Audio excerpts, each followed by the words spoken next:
ويدعو الإنسان بالشر دعاءه بالخير وكان الإنسان عجولا وجعلنا الليل والنهار آيتين فمحونا آية الليل وجعلنا آية النهار مبصرة لتبتغوا فضلا من ربكم ولتعلموا عدد السنين والحساب وكل شيء فصلناه تفصيلا وكل إنسان ألزمناه طائره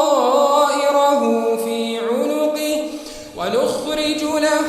يوم القيامة كتابا يلقاه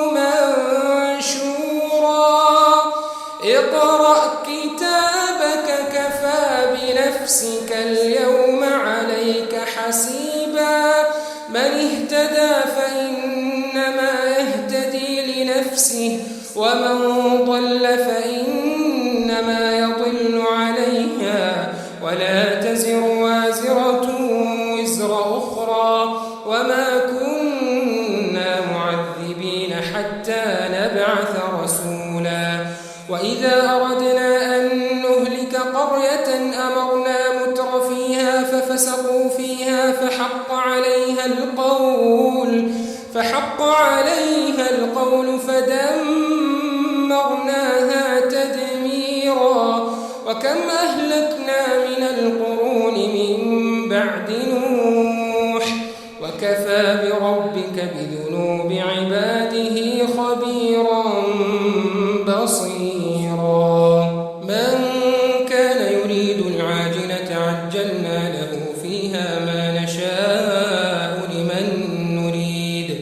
ثم جعلنا له جهنم يصلاها مذموما مدحورا ومن أراد الآخرة وسعى لها سعيها وهو مؤمن فأولئك كان سعيهم مشكورا كلا نمد هؤلاء وهؤلاء من عطاء ربك وما كان عطاء ربك محظورا انظر كيف فضلنا بعضهم على بعض وللآخرة أكبر درجات